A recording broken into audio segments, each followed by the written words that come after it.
So Okay, I got it. It's going live stream right now, right? it is. Yes, it is. Good afternoon, everyone, and thank you for joining our webinar. Hi, my name is Craig Matthews. I'll be serving as the Okay, I moderator got it. It's going live for stream this right now, free right? Zoom webinar Yes. hosted by Good Saffron afternoon. Giving, everyone, and thank you for joining. The topic of today's discussion is passive aggressiveness in relationships, avoidance, and disempowerment. Without question, mental health is more and more a true crisis. This is a safe, multicultural, multi-generational conversation about our issues, honest opinions, and how the world of inequalities and disparities around us affects the physical, mental, emotional, and spiritual health and well-being of our relationships, our families, and our communities. 43 million adults experience emotional or psychological struggles. Yet as a society, we are afraid to talk about mental health or to do anything about it. Our panel of healthcare and mental health professionals is here today to clarify and add insights about why that is. Serving on today's panel are Tracy Miller, registered nurse, who's the CEO and founder of SaffronGiving; Siobhan Matthews Green, a psychotherapist and clinical director; Jamal Kizzy, who is a licensed marriage and family therapist; and Sarah Fuji Barbosa, Master of Social Work. Please note, this space is not meant to replace your relationship with a licensed counselor, physician, or mental health therapist. Before I introduce our panel, I'm asking that questions be held until after the panelists have presented. There will be a Q&A session following their presentations. Questions placed in chat will be answered at that time. So as I prepare to introduce our first panelist, I just really, again, want to thank you for joining us today. At this time, I'm going to ask SaffronGiving CEO founder Tracy Miller to speak with us for a few minutes about SaffronGiving. Tracy? Thank you, Craig. I appreciate that warm welcome and introduction. My name, again, is Tracy, and I'm a registered nurse and CEO and founder of Saffron, which stands for Simple Aid for Families Requiring Ordinary Needs. I created this organization out of the need to get the village back together. We always say it takes a village, but we forget the village is us. The village will only ever be us, right? Black, Latino, and people of color, we forget that we have to come together and look to the past to pave the way and light our future by embracing the rituals and the traditions and the healing modalities of our ancestors. The ways of knowing, these ways of knowing, require decolonization of thought and practice, that only together, through acknowledging that our traumas matter, that we are more than our worst mistakes, can we truly attain healing, good health, and well-being as we continue what seems like the never-ending quest for racial equality, equity, and justice for people of all color. So what we do here, we create safe, fun, friendly social atmospheres around giving back. At the heart of it is all the work that we do with the children, right? We do about 3 or 4 events with kids every year. Sarah's often a part of that. We teach them health and wellness, right? Good hand hygiene, how germs spread, how to express themselves emotionally. And this right here is our beautiful platform that we created for mental health and wellness for all of our adults, not just men, not just women and children, but men as well. You notice I said men first because sometimes I typically forget to mention them. And this all came because of the overhanging shadow of the COVID-19 pandemic. We at Saffron recognized that we had a need to pivot and create this virtual space that was safe and multicultural for generational conversations about our issues and our honest opinions. And I feel as though that we can do that because we need to address the effects of all of these traumas on our communities, our families, our physical and emotional and spiritual health. We have to do it. And that's why our panelists are here, to add some much needed insight. Thank you all for joining, Saffron, and I yield the mic back to Craig. Thank you so much, Tracy. Again, it's very important that, all of our attendees understand that this space is not meant to replace your relationship with a licensed counselor, physician, or mental health therapist. So if in fact, you are, one of our people who are fortunate enough to be receiving care, first of all, I commend you. I commend you. There is nothing like recognizing you need help when you need help. That goes without saying. So again, thank you for joining us.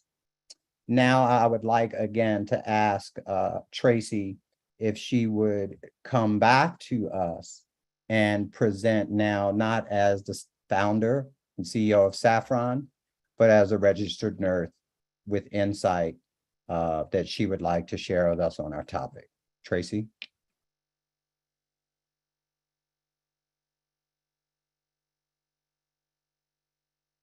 That would be me. I would do that. Yes, ma'am. Thank you. All right, everyone. Basically, I just wanted to say that you cannot grow in any relationship without acknowledging the physiological and psychological effects that passive-aggressive communication causes, and that we're all guilty of it, but it does take a toll. It takes a toll in us physically, and it takes a toll in us emotionally. Typically because passive aggression sometimes starts out very subtle, but over time, it can build up and end up very corrosive, right? And that's what I see as a nurse when patients come into the hospital and they describe what they're going through in day-to-day relationships, whether they're relationships with family, friends, lovers, husbands, wives, any significant person in their life that sometimes constantly slights them through passive aggression, causes all of these experiences and emotions of anxiety. They come in sometimes talking about palpitations in their chest, high blood pressure. They're talking about migraines that won't go away. Sometimes they end up talking about symptoms in their stomach where they're insisting that there's something there, that they must be in some form of ulcer or something to that nature. And eventually, all of this stress, taking it into your body, can lead to that. And that's important that everybody understands that. And that's just a little bit of the physiological symptoms that over time, these things cause inside of each individual. Psychologically, the panelists will go into further detail with that, but I can certainly say that some people are very withdrawn. Typically, they're easily triggered. As a matter of fact, sometimes certain things they say, they can suddenly go from 0 to 100 because they believe that you are passive aggressive and you're coming for them as well. That's what they like to say. Typically, they may see if you say no to something, they may say, "Oh, you're withholding your help from me.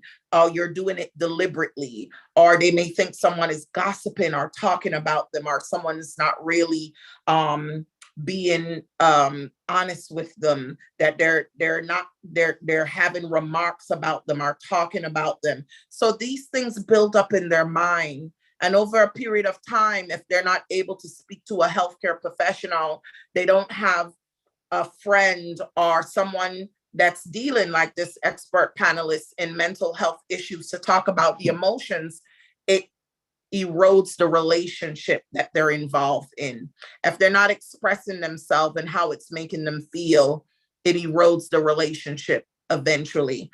And don't get me wrong, I do believe that some patients that talk to me about these things, when I witness the dynamic in their families at the bedside, I recognize that there are individuals that use that passive aggressiveness to control. And certainly that's why it's taken a toll on some of the patients that we see. It's taken a toll on some of my friends.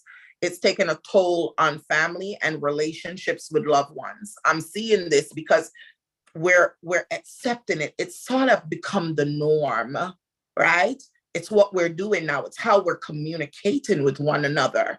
And when did we ever become that kind of person that talks to each other in that manner? That passive, that's so passive aggressive, that instead of confronting the individual or the situation, we secretly lash out.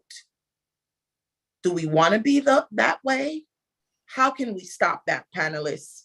How can we in a healthy way communicate to others what we're feeling, how they're affecting us, what we're thinking, so that it doesn't build up, how their passive aggression is making us feel, so that this extra anxiety and this feeling of being dis-ease, unwell, starts perpetrating itself with frequent visits to the doctor, to the emergency department, taking pills just to mask symptoms that's being caused based on what you're dealing with, or should I say, what you aren't really dealing with. I yield the mic back to you. This is Tracy Miller, RN, CEO of Saffron. Thank you. Thank you, Tracy. Well, again, thank you so much for sharing that with us. I too am going to hold my questions, because as you know, our presenters present, you know, this hits home. I'm human, and I have struggled with communication. I have struggled with relationships. I've struggled with just my own understanding of how I've felt at times and in experiences and situations. But who did I talk to? You know, who did I say? Who could I go to that was safe for me to say, this is really bothering me? As a young boy and even as a man, I was not taught to be vulnerable. So I'm going to assume my responsibilities here and ask our second panelist, Jamal Kizzy, if he would like to go ahead and please share with us what he has brought to the table today. Absolutely. Let's see if we can get this thing going. All right. All right. Can everyone see the screen? Yes, sir. All right. So again, I love to hear Tracy talk. I love to hear Tracy talk. And what I want to do, and I apologize if I'm stepping on any of my co-presenters' feet. I want to kind of slow down enough just to kind of talk about the idea of passive aggressive communication as a passive aggressive communication as a behavior. It's a coping mechanism, right? We use when we are afraid or unable to display adequate anger, right? And as a style of communication, it's when individuals appear passive on the surface, but they're really acting out, right? They're really acting out in subtle, indirect ways. I got a lot of words on these slides, so work with me, you guys. So the communicators usually feel, so what we started off with is how they make me feel, right? Well, we all have different ways that we kind of communicate, and we're not passive aggressive. Sometimes we have a boss that we can't display the anger to, and so we'll do some of these things. So what we want to do is we want to kind of empathize. This is the first piece. We want to empathize with those who are struggling with passive aggressive communication. So what is happening? The communicators usually feel powerless or stuck or resentful. They're incapable of dealing directly with the object of their resentment, right? Whatever that person, thing, or place is. Instead of having, as Tracy was saying, open, honest conversations about how they feel, they use hints or silence or denial or other subtle tactics to communicate their discontent. They typically mumble to themselves rather than confront the person. They even have difficulty acknowledging the anger that they're feeling. They use facial expressions that don't match how they feel. They smile when they're really upset. They deny that there's a problem. They appear cooperative while purposefully doing things to annoy and disrupt, or they use subtle sabotage to get even with people, right? So what is happening here, right? Why is this happening? If you are passive aggressive as a person, you are probably a master at avoidance, right? You may act compliant and agreeable. You may shy away from giving straight answers. You may withhold information, even if you have to lie. Yeah. But this isn't because you're a bad person or a liar. It's due being taught as a child. And this is where you was just saying, Brother Craig, we are taught that, especially as young men, especially, displaying or expressing your anger is wrong. Or I'm not even going to say men or women. I take that back. We are all taught as children that displaying your anger is wrong and that you should hold it and you shouldn't be mad and you shouldn't do these things. So what happens is we develop these strategies to get that anger out of us, right? We become sarcastic. A lot of times we'll become unreliable. Like I'm just not somebody you could depend on in this situation. Or I become a victim, right? Everything happens to me. I pout, I withdraw. In relationships, we'll withhold intimacy, right? You're not going to get none until you do what I tell you to do. Instead of saying, I have a problem with this or something like that, or we'll sabotage, right? We'll set it up to where people cannot be successful in expressing their emotions. Again, a lot of words.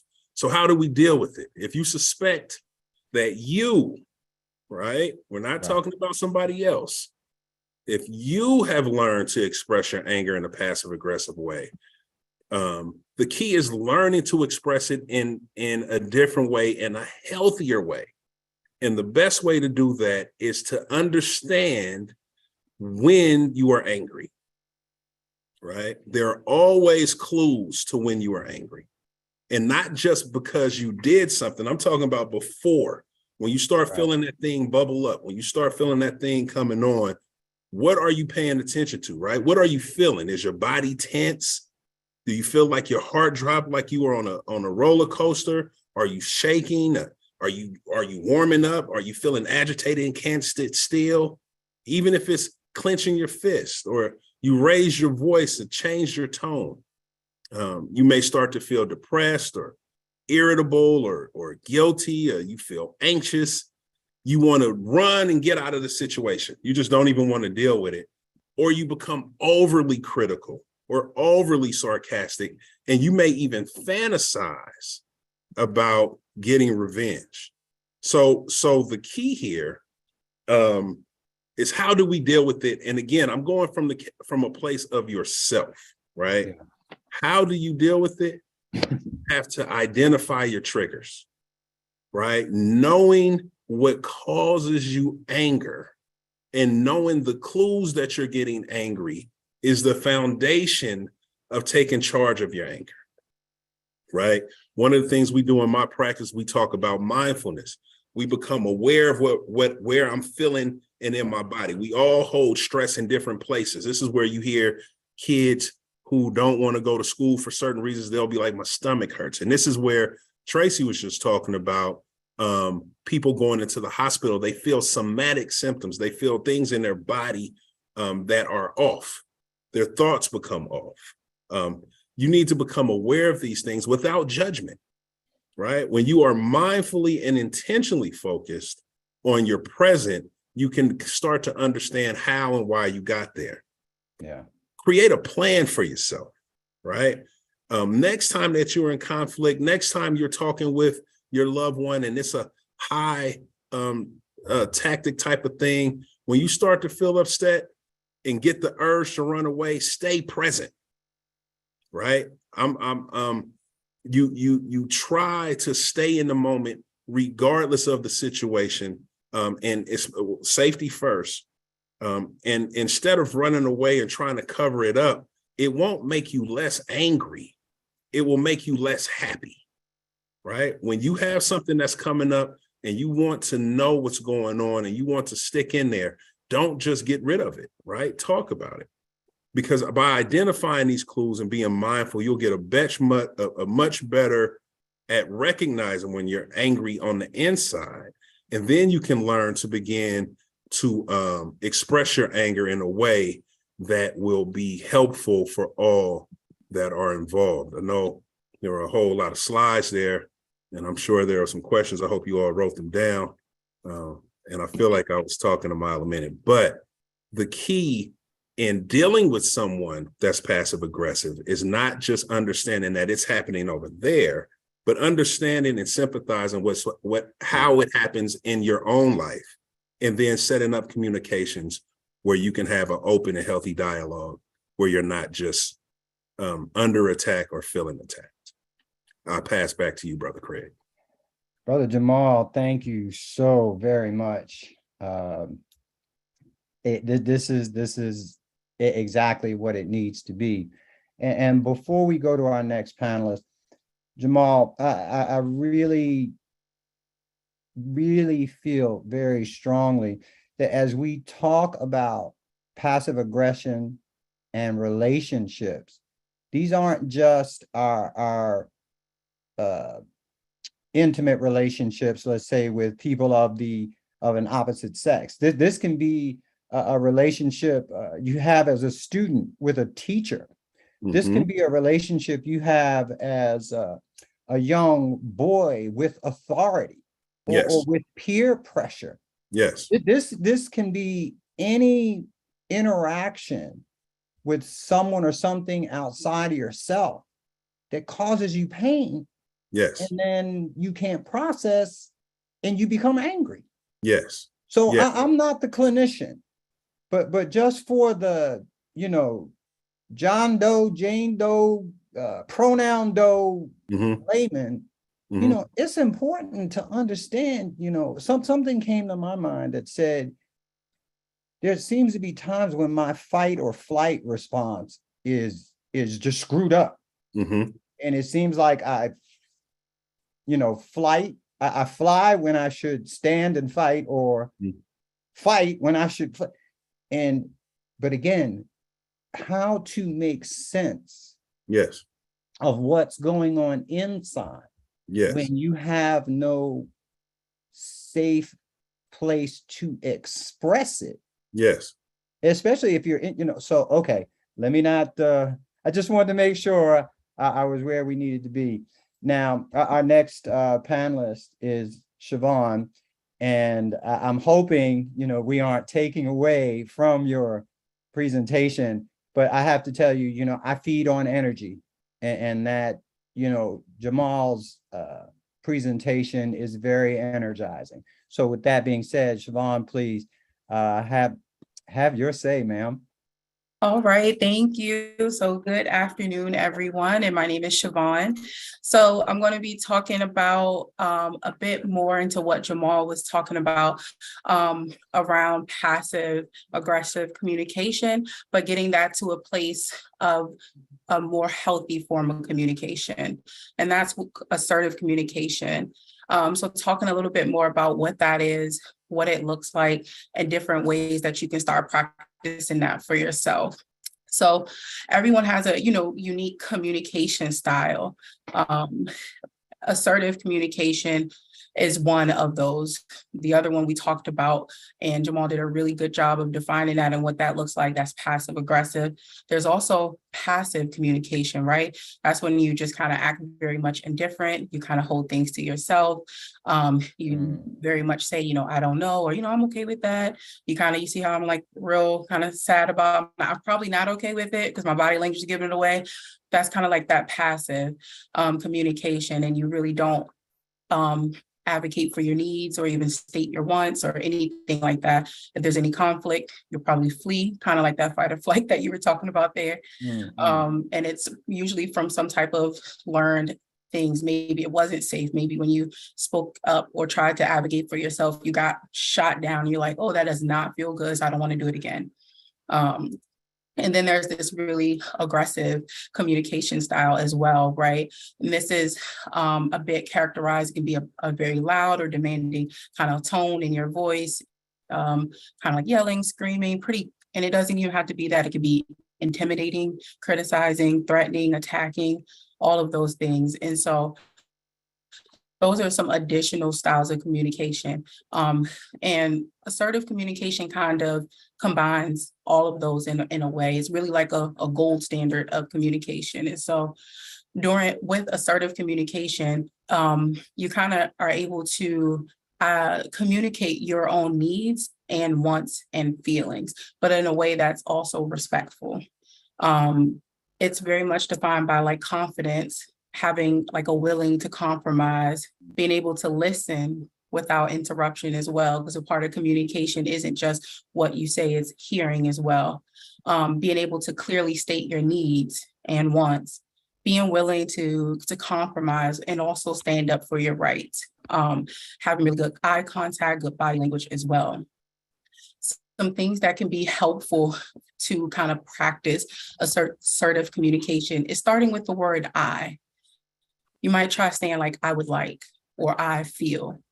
This is helpful with assertive communication because in sensitive conversations or difficult conversations, unintentionally, there can be blamed placed. And when you have this type of communication that isn't very clear and direct, people start to feel blamed. The conversation becomes missed. And the part that we were trying to talk about, we're all like defending ourselves rather than the topic at hand. And so when you're having these important conversations or these, tough, sensitive conversations, you really want to take time to think about what it is that you're trying to say and be sure that you're conveying that properly. And an I statement will kind of help to guide that in that way. So an example of that would be like if you are someone is coming home late, we can use a significant other or even a child, right? Because we have multiple relationships. And you might say, you can't just come home late without telling me. It worries me, right? And now the other person is feeling a little blame. Maybe it doesn't even feel safe to like make a mistake, right? So now that's probably why we just didn't say anything. Versus like an I statement saying, I feel worried when you don't tell me you'll be getting home late. I think that those help to kind of take ownership of your feelings and emotions because you are responsible for those. But also being able to communicate what's going on there as well. And so that's kind of like a good way to practice that. Like I feel, I would like, again, being able to openly communicate your needs is really important.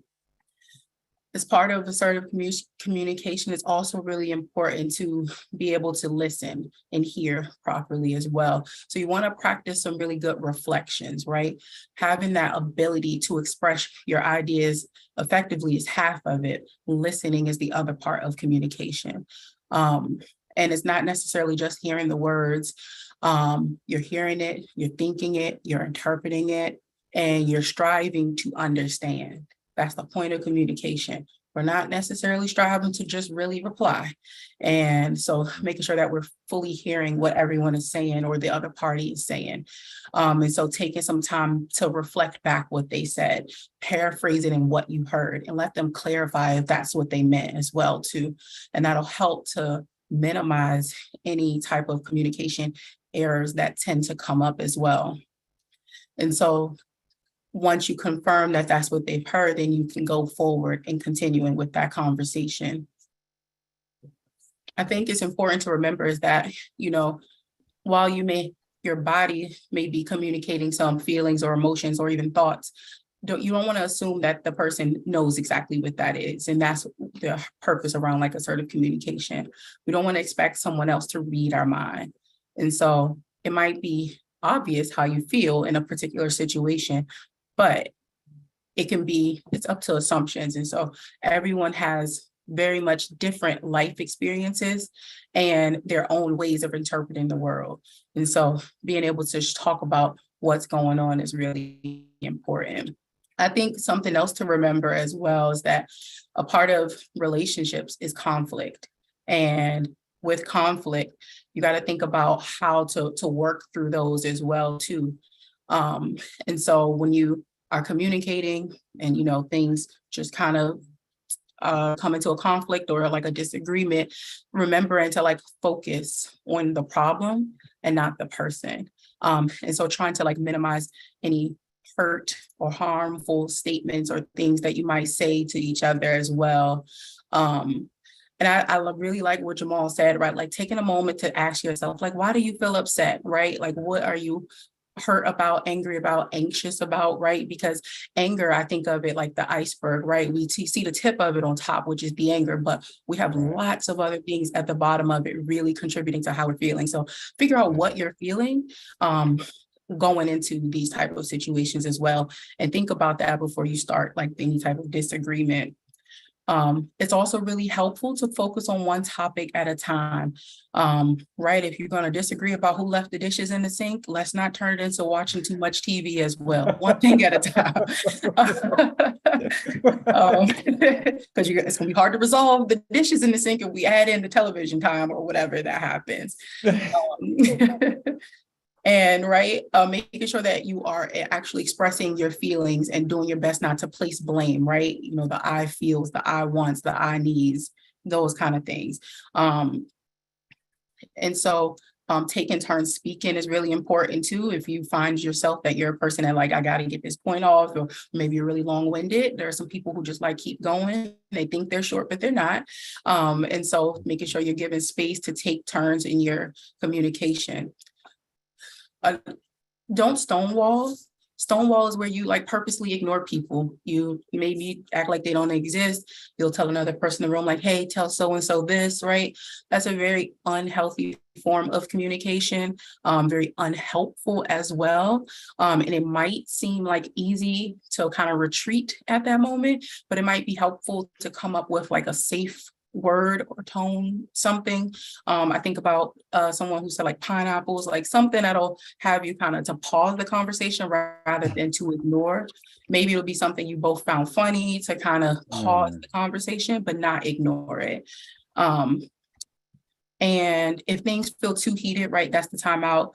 And at some point, figure out how you can come to some kind of compromise or understanding as well. There's not always a perfect answer to any response. However, you're going to do your best to give and take from both sides and figure out how you can just understand perspective as well. I think that this reminds me of the topic that I did last time around vulnerability, and this type of like assertive communication does take a bit of vulnerability to practice this, because we're asking to communicate your needs, communicate your wants. And then also, in addition to vulnerability, is asking you to be empathetic to the other person, right? You want to create an understanding to be able to connect with them. And that's the hope around assertive communication. So if you haven't done it before, it's going to be pretty difficult to start. It might even feel pretty uncomfortable to start. So thinking about something small that you could do to maybe just kind of practice it within your own space. Like maybe think about a time you've acted maybe a bit passive, and think about what that would have looked like if you were a bit more assertive. Or if you're passive and aggressive, thinking about a time where maybe it was a little passive aggressive and you could have practiced thinking about some ways that what assertive statements would have looked like. How would you have responded assertively as well? And I think just trying to take a few moments for that practice will be helpful as you start to go forward in transitioning and changing your style of communication. Thank you. That's what I have there. Stavon, thank you so very much. I have to be honest, I think I might have felt a little convicted as you talked about folks being long-winded and thinking they're not being, and but again, communication is a skill. Communication is a set of skills. So again, thank you so very much. And while I'm thanking you, Sarah, yes, you are up next, and I have to say you have been a true model of patience and professionalism. Your setup, just looks spot on. So please, feel free to share with us what you have for us, Sarah.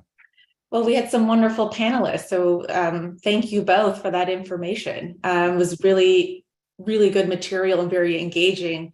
I was actually going through my notes at the same time to avoid duplicating any information because there is a great deal of overlap. And I wanted to, just because it's such a big topic, I thought, what does it accomplish? Which is why I called my topic that, because we do it. We all have fallen into it. It's a way that we've grown up, as Jamal pointed out. It's a way that workplaces perpetuate a certain culture and way of communicating that we fall into. Those patterns exist in our families, and sometimes we replicate that in our relationships later on in life. It's almost difficult to break those kind of patterns. In addition to just learning that new behavior, this is something that's maybe not even part of the culture where you are. Right. And I really appreciate when you, Jamal, when you mentioned, that a lot of parents don't think it's acceptable for your child to be angry. And I remember actually running a parent group and one of the parents really having a moment where she realized that her kid, it's okay for her child to not be happy. Because if she, in her mind, if my child is not happy, then I'm failing.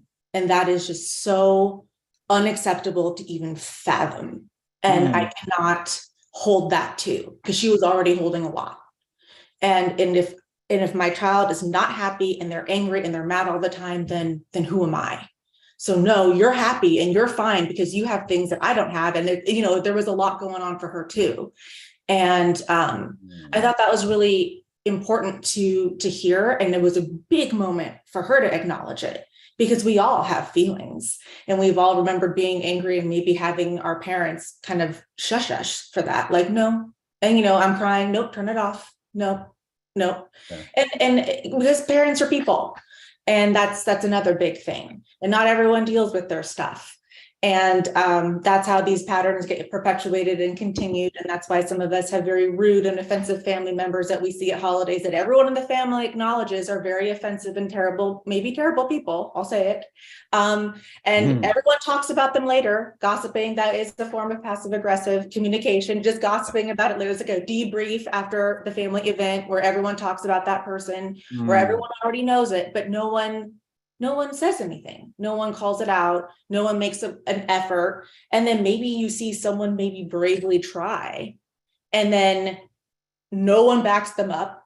No one tries to jump in and moderate it and make it a little more understanding or try to make it better.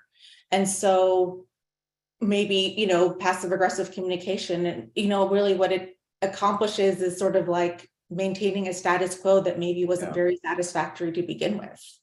And at best, and then the rest of it is the tension and the anxiety and, the physiological symptoms that Tracy also talked about, and the avoidance in our communication and our relationships that, we were also discussing. So I think that being able to use some of the tools that Siobhan talked about specifically too, about that direct communication is very valuable. I also thought a lot about the workplace because there aren't as many, in the workplace, that's a really challenging setting. Yeah. Because, that's your livelihood. And that's also a culture. And there's ways that people communicate or don't communicate when they're there. And so having, if you're in a position of authority and if you're a manager, you have a little bit more ability to set a tone. And as a worker there, I think that both, Jamal and Siobhan talked quite a bit about having some accountability, understanding your own warning signs about I'm feeling angry right now, and understanding what can I do in this moment to try to make this better and to have some courage, because it's uncomfortable. It's uncomfortable either way. It's uncomfortable if you avoid it, and it's uncomfortable if you confront it. So you don't have really great options. But maybe if you confront it, you can at least tell yourself at the end of the day, I did something, I stood up for myself. So then you're not practicing what you would have said on the way home in the car or something. And also you're giving that person an opportunity to make it better, because that's an assumption that they're not interested in doing better. And maybe they genuinely don't know, but we never gave them the opportunity to try to do something a little bit better.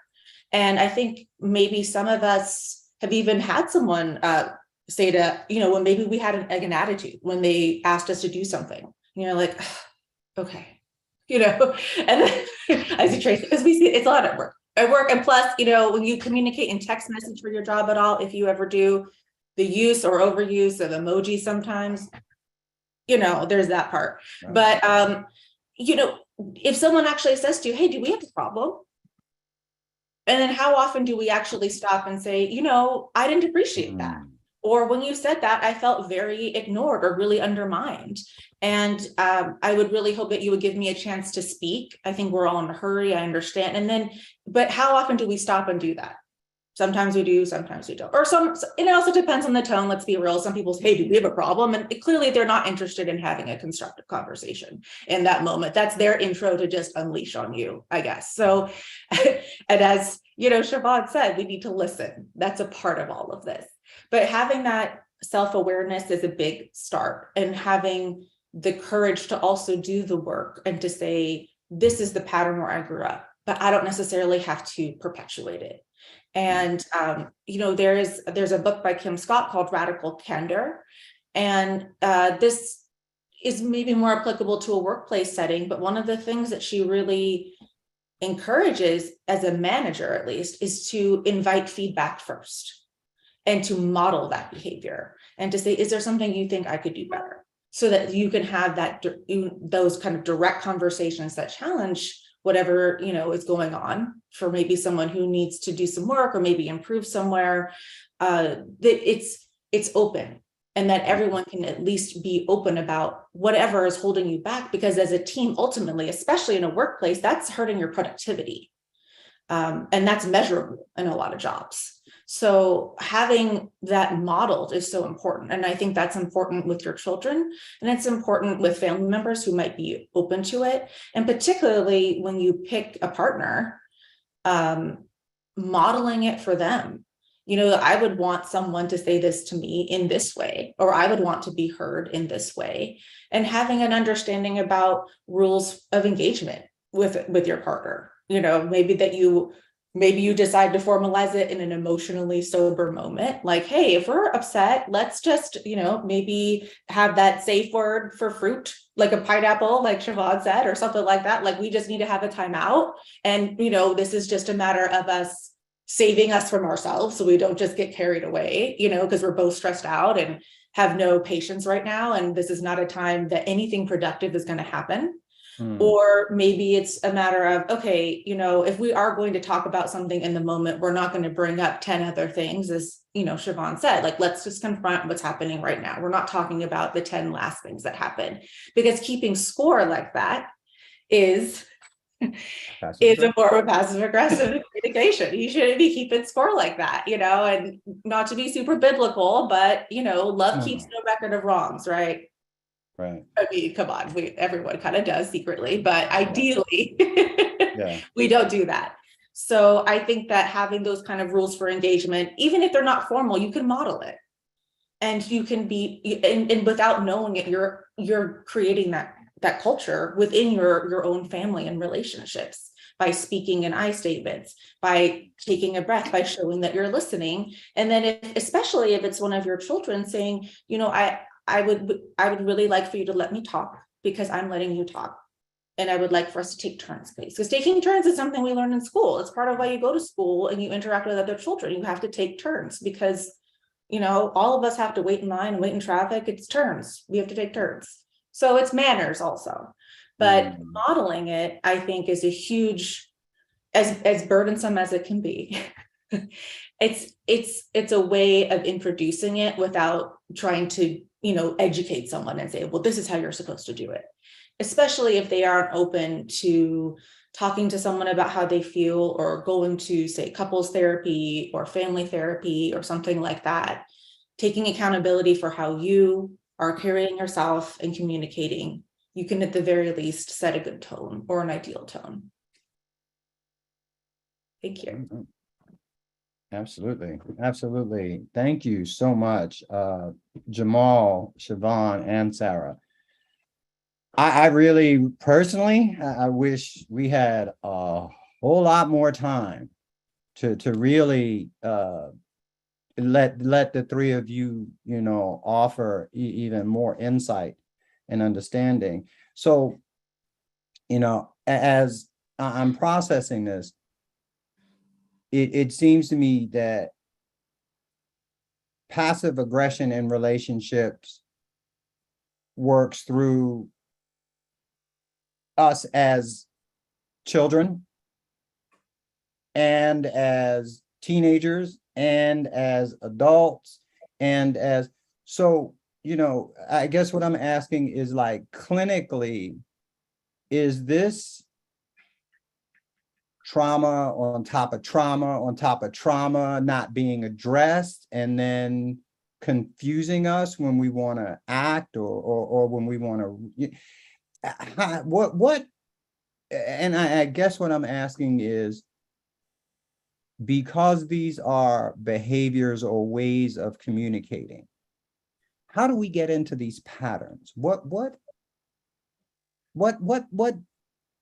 experiences seem to drive us into passive aggressive behaviors or passive aggressive modes? And it's an open question. And at this point, please, our attendees, if you have questions, I really welcome you to put them in the chat. So absolutely, anybody that would like to field that, or if each of you would like in turn to just, respond to that, please. I do have a response, because I'm going to be honest with you guys. Had I known I could have had a safe word in my conversations and interactions with my husband, instead of just keeping the safe word to the bedroom, I might have still been married. Who the hell know I could have said pineapple and stopped from going off? You understand? Whoa, let me tell y'all something. That was a sobering moment for me, honey. Because when I tell you something, when we collect passive aggressive stuff and we claim that it's subtle and it builds up and builds up, I start out really subtle, but I'm one of them women, if I don't express myself and say how you're making me feel, how I'm feeling in this moment, to a friend, to a family member, to my ex, you understand? Then I go from subtle to explosive. And then I'm going to bring everything up from Genesis down to Revelation. So I realized I was making a mistake, and I never knew I could have said pineapple in the conversation instead of just pineapple in the bedroom. Lord, let me tell you, to the next husband, I'm working on me. I love it. I'll be on mute now, because y'all know I have to bring the controversy. Thank you, Tracy. It's about honesty. Yeah, I want to add to. I think that a lot of times what happens is that this is also a societal norm, if you will, right? Like, nobody wants conflict. I can't remember which panelist was saying that. I heard it. Issues is that conflict is a part of relationship, and conflict doesn't mean that it's contempt, right? If anger and all of these things, the absence of these things are not the signs of health, right?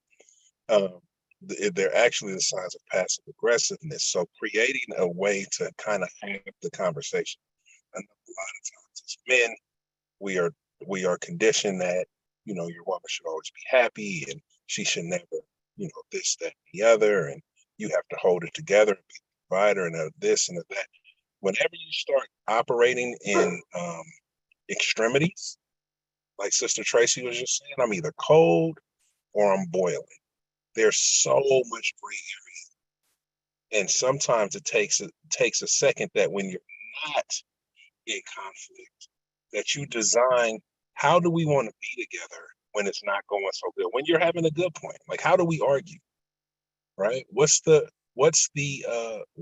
off limits thing, right? Like the same way you having the the conversation in the bedroom to define what the safe word is going to be, you're still talking about the boundaries in the bedroom, right? When it comes to physicality, we have no problem talking about the boundaries. You can go this far, you can't go this far. But when it comes to conversation, there may be things that, I'll give you an example. My mother, I'm a man of nice size. I was of nice size for a while. And my mother got to a point where spankings happened in our home. But there was a time where she couldn't spank me and have the effect that she wanted. So what my mother would do is she would stop talking to me. And that crippled me in the sense that if I'm in a relationship and someone wants to like really hurt me, they stop speaking to me. And I go crazy, like, don't ignore me. Say you don't want to speak, but don't ignore me. And so I have to go into relationships early and say, this is a boundary of mine that I can't handle, right? And then it's up to the person I'm involved with to hold that vulnerability of mine and not use it against me.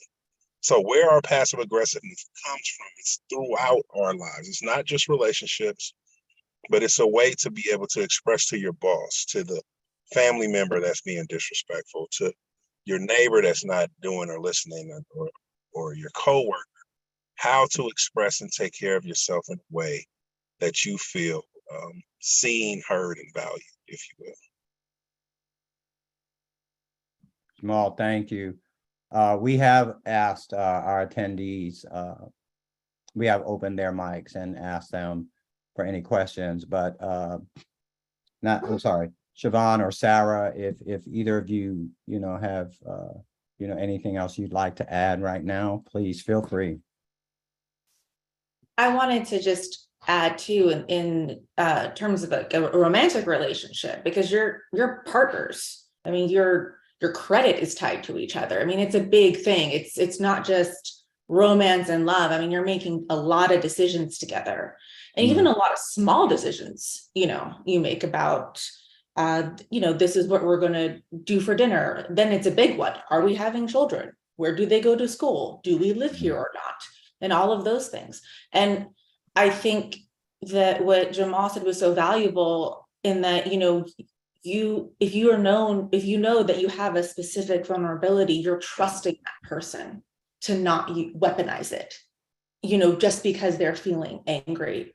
And that just because you feel angry doesn't mean that you have to be vengeful. Being angry is being angry. It's kind of like, I just don't like what is happening right now. And that's hard, because a lot of people grow up never seeing people just be angry and not have something break, not have someone yell, not have someone be violence. They don't know how to divorce those two. And so to say it's okay to be angry, anger doesn't mean that all of these other things happen. But a lot of us don't grow up knowing that or seeing it, because you only see that. And then it's an odd thing to sit and realize, like, well, just because someone's happy doesn't mean that you go and punch somebody. I mean, why would that be okay? I mean, it's like, oh, well, I was angry, so I just broke the table. Why would you do that? Like that. But some people really think that that's okay, and that's how things happen. I was mad. It's like, okay, but like, let's just, there's more steps to that. But for the person, that window is so small. And knowing that about yourself, if you do have that kind of a fuse, but trusting that other person too, that they won't take advantage of that and use it against you. And I think I had used that term, emotionally sober, but in an emotionally sober moment, when no one is mad, there is a way that you can try to set some ground rules if your partner is open to that. I'll just use an example. I feel very fortunate that my husband and I have been able to do that. And so we, because he has a better sense of finance because he's in business than I do, we have an agreement that if we have to make a really big financial decision, I told him, like, if I can't convince you and you can't convince me, and we just can't agree, then you can do it. I will go with what you say, because I trust you. And I trust that you know more about this than me. And similarly, because I work so much with people, if I say, you know what, that social engagement, Absolutely not. No.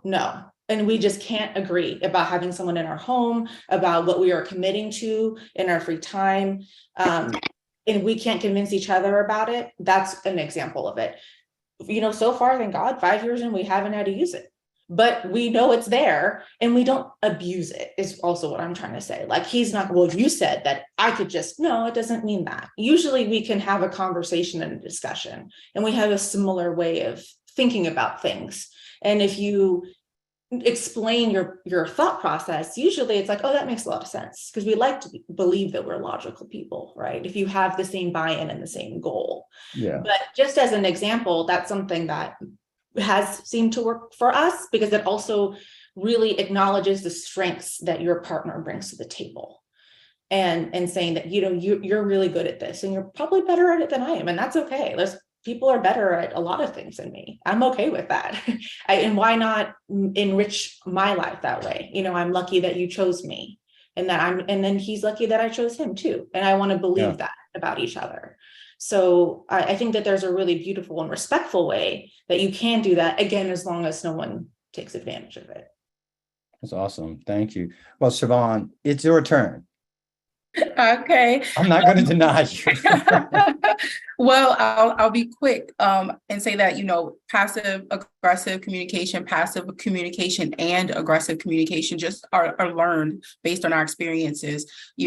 We've had different, maybe we witnessed it and observed it, and they talk about the child's mind and how it's just super absorbent, and you're like seeing these adults communicate in a way, right? I like how Sarah said, like with the aggressive, maybe they're like arguing, so it's aggressive communication, and they're angry, so things are flying, or people are being hurt and harmed, and so they're not, it's not anything. They're just observing it, they're taking it in. And so you're learning these different ways of communicate. It's like, oh, well, when, my mom yelled at dad, he actually got up and, changed that ceiling fan, right? So I know this is how I get it done. This is, how I get things done.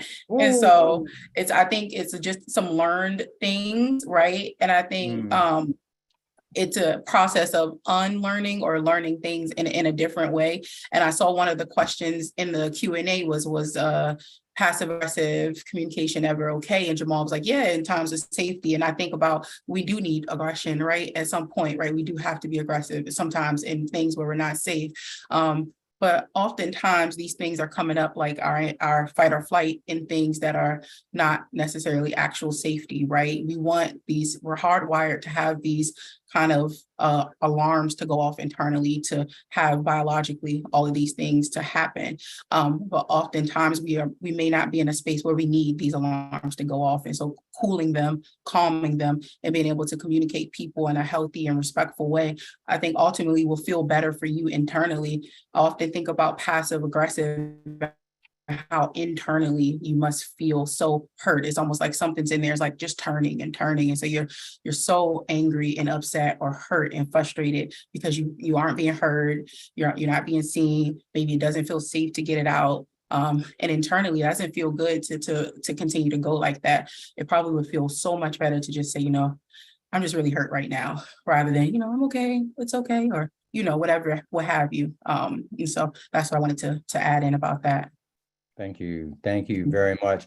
I do see two of our attendees, on my screen, and I just wanted to ask if, Najat, and I apologize if I'm not saying your name correctly, or our other attendee, if either of you have any questions for our panel. We have used our time, but before we leave, please, if either of you have questions to present to our panel, this is a safe space to do so.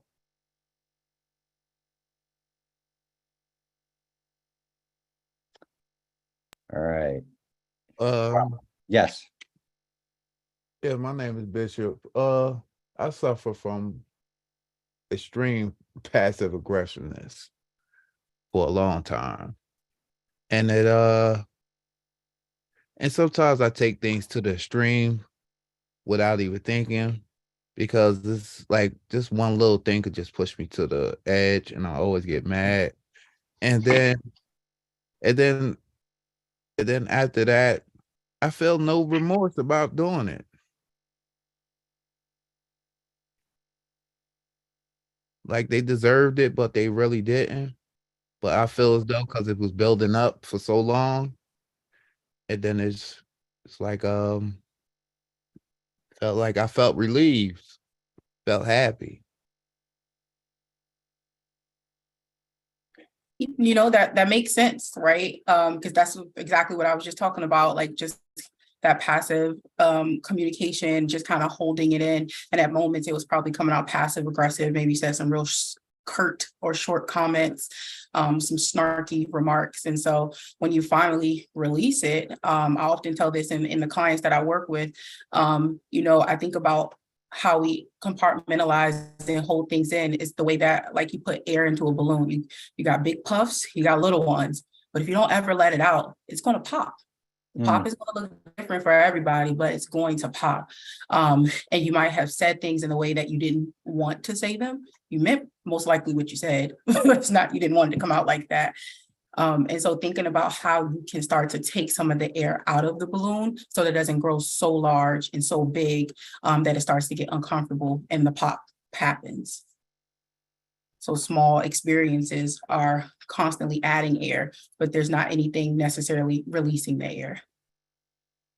I really do appreciate you saying that, Siobhan, because I'm guilty of the same things Bishop are guilty of. I'm guilty of, you know, laughing it off when I know someone has treated me with silent treatment, slighted me, or gossiped about me, you know, whether it's with colleagues, family, supposed friends, you know, or even the help, you know, the people that we hire to help us.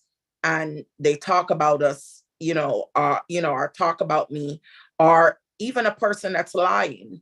You know, sometimes I'll let a person go that may be lying and say, oh, we did this together, or we collaborated this. And I know for a fact the person has not done anything to help me, but I'll let it go because what does it matter if they choose to lie like that? But then what I realize is what you're saying, that pop. It's a build up and a build up and a build up where I take. And then unfortunately, I blow up. And then when I blow up, I can understand what Bishop is saying, because part of me, I feel bad because I came out like a bull in a china shop, ready for take down every blood clot body. Yes, Right. This is crazy. Or, you understand? I feel like, wow, I'm coming through and I don't care who fall down. I don't care who me knock down. And that's it. You deserved it. I had enough of you. But then I feel shame because I should have told you all along how I felt. I should have said to you, I wish you would stop that. It does not, like you said, the word I do not appreciate when you talk like that. I do not appreciate how that makes me feel. And I'm glad for this forum, because if I'm here trying to learn not to be a bull in a china shop, or like my mom does say fondly to me, I'm not Michelle Obama.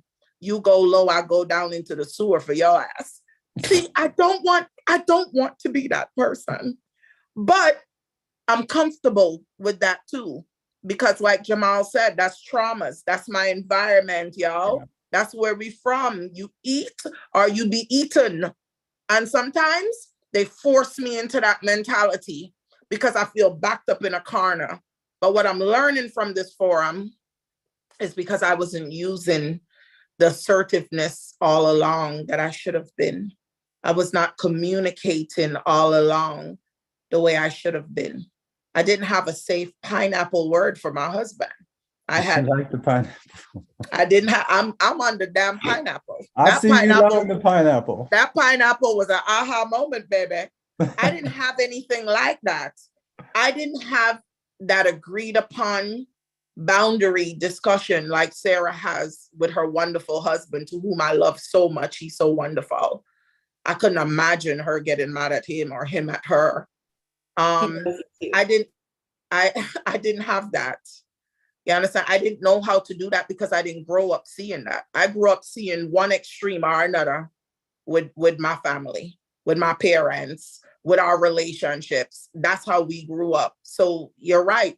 Like Jamal said, like Sarah is saying, like Siobhan is saying, all that learned behavior. And this panel is being brought together so we can unlearn these things and we can communicate healthy, because I do want to be a healthy communicator. I want to be nicer about it, and I don't want to blow up. And I really don't want to go down into the sewer. Nice. Mommy. You know, the timeliness of this, Tracy, Jamal, Siobhan, and Sarah, the timeliness of this as healthcare and mental health care providers, I know it's not lost on you. As a parent, you know, I am experiencing needs to heal within my family that have me recognizing new mechanisms to develop myself, you know, to give us all an opportunity to get better. But I want to say to you all that there's so much work to do, because where in my opening I said there are 43 million Americans that have experienced, you know, one of the things that really leaps out at me from the news lately.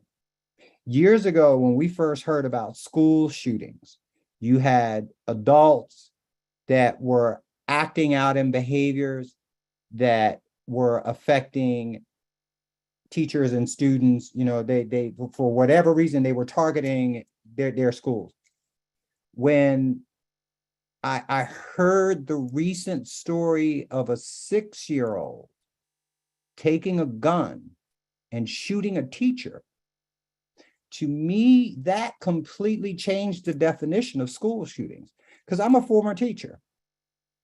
And if at 6 years old, this is where your communication is bottled up, that you remove a firearm from your home, take it to school, and shoot a teacher. If it's learned behavior, we need to recognize, you know, the crisis is so extreme now that if one 6-year-old will manifest that behavior, how many are thinking about it or have thought about it? And one other piece that, you know, as a moderator, I just want to throw out to challenge us all.